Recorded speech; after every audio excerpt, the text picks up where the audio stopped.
What's up, everybody? It's the Warden, and welcome to Game Theory. Well, a reaction to Game Theory, obviously, because I do not own Game Theory. If I owned Game Theory, that'd be very strange, considering that we all know Matt does and I do not. As well as the fact that there's no way I would be doing these all from my phone if Matt, if I own Game Theory. I mean, because, 13.3 million subscribers. Freaking 100. Like,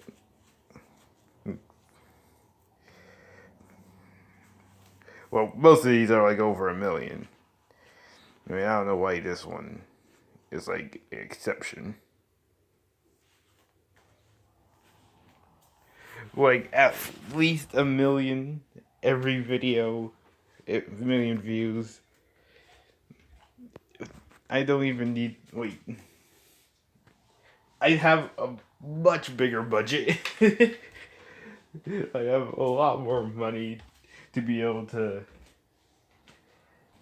have more equipment and whatnot to be making these videos and whatnot. They'd be much higher quality. So, yeah. Anyways, we're back in Game Theory. Finally, for some reason, I took a long break from watching Game Theory. I have no excuse as to why that is. But we are back, and I know I've missed quite a few series, like lots of series that are really interesting to me, so yeah, I'm gonna have to go back and watch some of those. So I guess we're gonna have a bit of a Game Theory marathon. Most likely we're going to do 2 more tomorrow. But anyways, today is a topic on one of the newest mobs coming to Minecraft, the Warden. This thing is terrifying. Like, it already looks terrifying, but like, I saw that it could do like a little over half. Like, when they show it off, I think I saw that it could do like a little over half of your health with full diamond armor. Which is obviously insane because diamond is like the second strongest armor in the game. Armor type in the game. The only thing stronger than it being netherite. This thing is really unlike anything we've seen in Minecraft before. It looks like it should be part of some kind of mod or something, but nope. It's an official mod, and apparently, apparently, it has a secret, and MatPat's going to be breaking it down.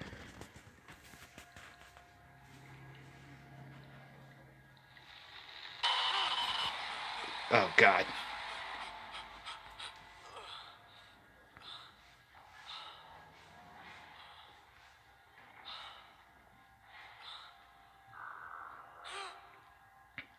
There it is!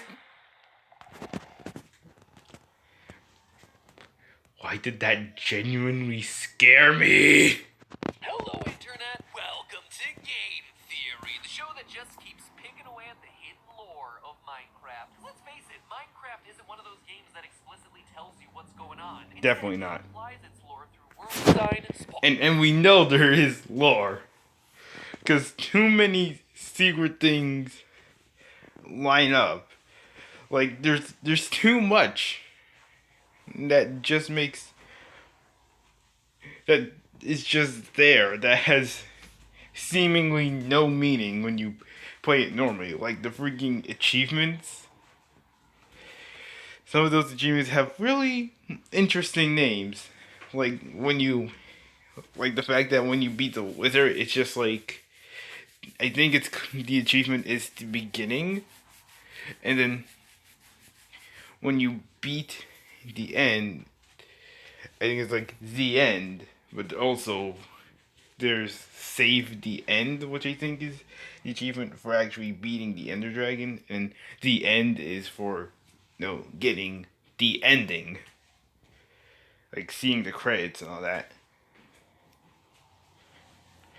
and well, a lot more stuff that Matt has talked about throughout the different Minecraft theories he's done. So there is definite lore. It's not. There is no coincidences here. Well, some things may be coincidence, but a lot of it definitely lore. On behavior, sound effects, and Definitely character appearances, intentional. all for investigators like us to uncover. A perfect example of this implicit lore came during Minecraft Live's reveal of the game's upcoming Caves and Cliffs update, when the team introduced us to the newest and most interesting mob to date, the Warden. What did we just see? They don't outright tell us what's going on with the Warden, but you only need to take one look at its chest and the souls that are trapped inside to tell that there's a story behind this guy. Oh wait, actually, was it diamond he was wearing, or was it netherite? The person in the video was wearing. I don't know. If it was netherite, then oh boy. Ordinarily, I'd wait till the Warden was actually in the game so we can get the full picture of what its behavior and spawn conditions are like before we begin theorizing, but we've already got ourselves a ton of information to work with here. I mean, just look at this thing. The green texture of its skin is Oh. the material used for end portal blocks. This mob is practically begging for a theory. Yes. So you could say it's sort of an unsolved mystery. You could. Excuse me, why is there a big neon green block creature in my video?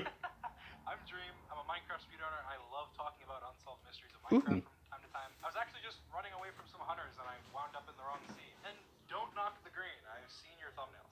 You're a Minecraft speedrunner. Sure, early Don't knock the green. I've seen your thumbnails. 2008 memes called. They want their stick boys back. Says the guy who is literally a dancing cardboard cutout. Touche. So, should we just end this justification of why we're collaborating and just start talking about the Wardens? That's probably a good idea. Let's end the cringe. Also, that name, the Warden. Never ends. That's creepy.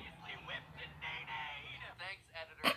Like I said. So, even though the Caves and Cliffs update adding the Wardens to the game isn't expected to come out until summer of 2021, almost a year from now, we already know a lot about these guys. For starters, this new Warden mob was introduced alongside another new feature coming to the cave biome, the Skulk, a seemingly natural growth that appears in deep caves. As demonstrated in the gameplay reveal, the Skulk's most interesting feature is that it can sense sounds. According to what we've been told, the Skulk can detect footsteps, projectiles, and blocks being placed, and wool, which is presumably soft enough to insulate any vibrations, can prevent it from reacting. This actually gives us a behavioral connection between the Skulk and the Warden. The Warden is blind, meaning that it senses players by reacting to things like sound and vibration, just like the Skulk does. Add that to the fact that the Warden and Skulk are found together in caves and share Forgot a about very that. similar visual design, and it The feels fact like that the it's blind. Warden might be some sort of naturally occurring creature. Maybe something that grew out of the Skulk, or maybe the Skulk evolved. Possibly, but I wouldn't be so quick to jump to that conclusion. When asked about whether the Warden and Skulk are part of the same species, developer Brandon Pierce said this, quote, Oh. of the same stuff at the very least. Eyeball emoji. That seems like a highly dodgy answer. Were they made that way by Mother Nature, or is he implying that the Warden is perhaps a creature that was made through more artificial means? Perhaps by an ancient race of builders who had harvested Skulk and found a way to use it in their contraptions. That seems like a bit of a stretch. I actually don't think I'm overanalyzing God this. dang. Viewers of this channel know that we've gathered a lot of evidence over the last year that there was once a great civilization of builders in this game. I feel like it's either this ancient civilization we've talked about time and time again, or somehow the Illagers got their hands on some Skulk and are up to some shady stuff again.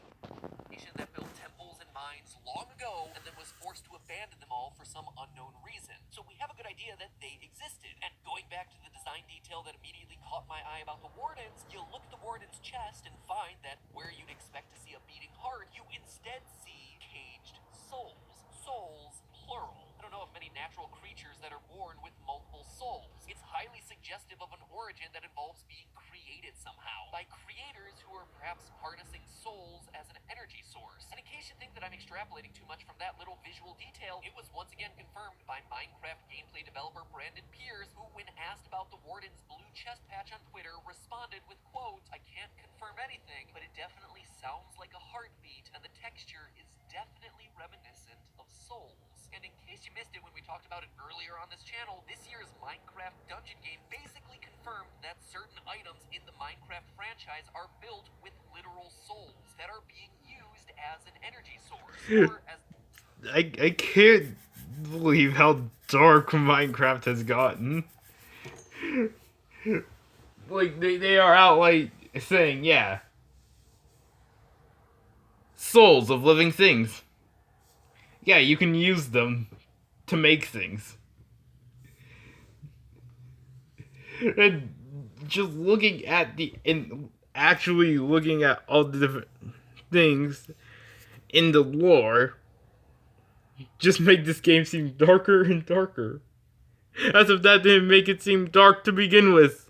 The official Twitter account put it, quote, "A true adventurer puts their soul into everything they do, and the truest adventurers put other people's souls in it too." In that episode, we concluded that the Vex that evokers create are comprised of souls, and that opens the door to other sorts of artificially created mobs also built from souls, hence the Warden. So you're saying that the Warden mob might be some sort of artificial construct made using soul sand? Yeah, I think so. I mean, looking across all my past theories in this game, there's one common theme that keeps appearing: experiments with the creation of life. When you look at the design and story details of the various mobs throughout Minecraft, it all ties back to this recurring quest to become almost like God, with power over life and death. I've done major episodes looking into all this, but based on the evidence, the Illagers seem to have been booted out of the Villager Society because they were experimenting with creating life. The Iron Golem seemed to be an early stepping stone of some ancient race trying to create sentient creatures. I haven't seen that one, I don't think. Seems like it was a failed experiment to that one, create yeah, I life see. using soul sand. And The the other list goes on one, for definitely lots gonna have of to go mobs. back So the Warden, being this combination and of watch. Skulk and Souls, feels like it would be a natural extension to all of this. It was created, it was built, but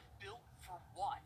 That's the question. Well, it's probably related to what you mentioned before. The Wardens appear to be made of the same stuff as end portal blocks. I mean, I'd recognize that eerie shade of green anywhere. So if these Wardens were artificially constructed, it might have happened at around the same time that the end portals themselves were being built. Plus, look at their name. Remember that end portals are found in strongholds, a place fortified so as to protect it against attack. Now, consider the name Warden. These days, the most common use of the word Warden is when talking about prison wardens, the supervisors who are placed in charge of keeping people in a secured structure. But the term warden actually has a much more general meaning too. A person charged with the care or supervision of persons, animals, or things. A keeper. Maybe they were built as guards to supervise or protect the end portals. Huh, it's a pretty good observation. Not bad for a guy who once tweeted that you ate your cat's poop. Well, I can't really defend myself there.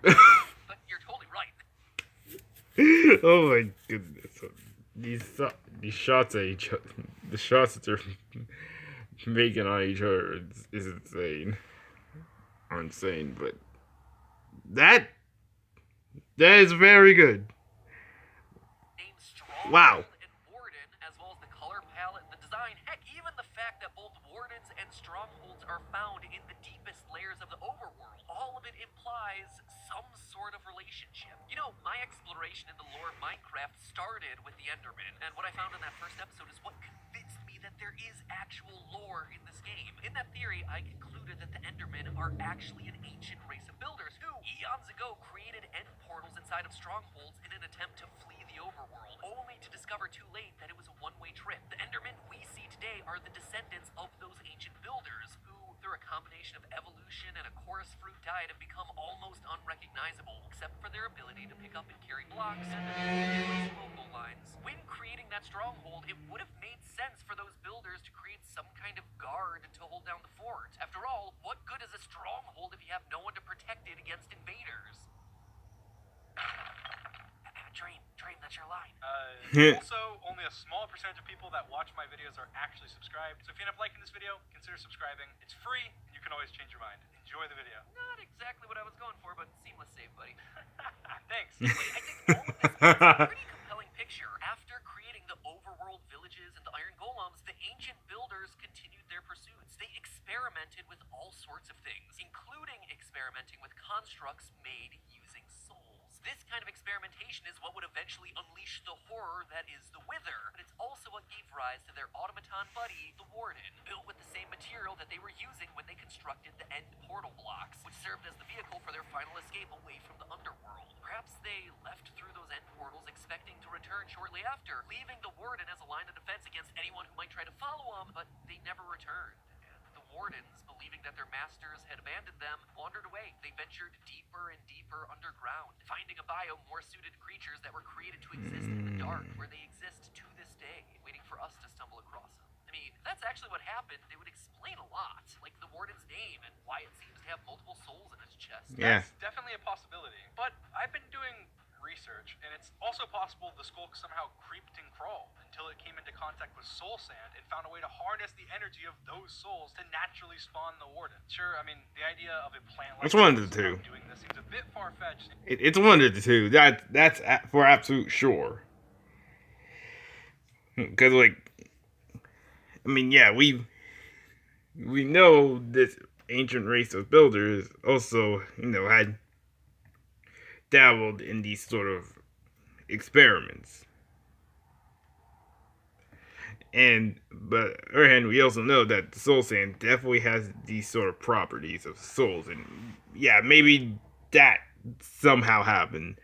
That would require to figure out. That would require us to actually know a lot more about the skulk or whatever it's called. But yeah, it's definitely one of those two things, I feel.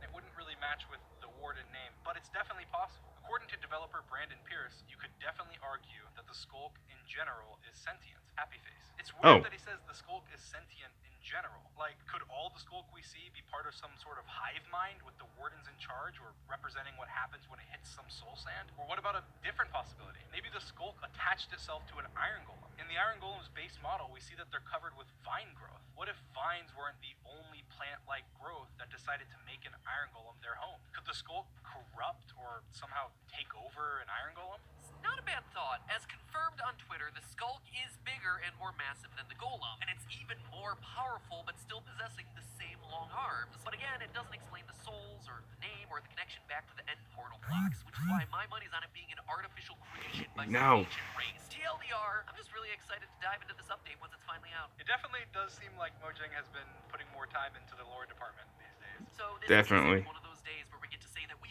solved the mystery of the Warden and the Skulk. It's something that we'll have to do together as a community. And that's part of why I wanted to start having this conversation now. Because not only is it something that we all have to look forward to, but it's also something that I think we should keep in mind as we continue to explore other parts of the Minecraft lore. Ooh, okay, this is the part where you say the thing. And also in the future of Minecraft too. Because this sort of thing could come up again someday. You never know.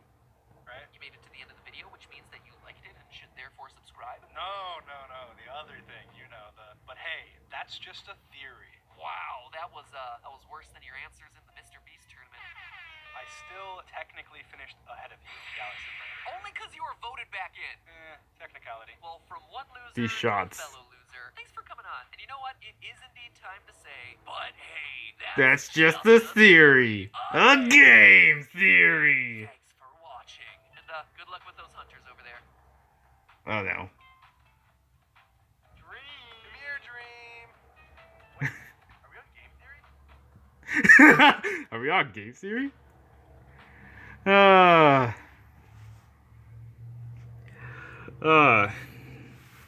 Yeah, that's really interesting. A lot of the stuff I didn't even realize about the Warden, to be honest. I'm surprised they didn't make a connection to the end portals, to be honest. It seems kind of obvious. I don't think anything else has that sort of color shading. But yeah, I'd say that was a pretty good introduction back into the world of game theory. And hopefully soon I'll see you guys again for another look into one of their other series. I mean, they got many of them. If they do it manually, they got many of them from the hidden secrets of Una's Honest to how dangerous the Falcon Punch is to many others.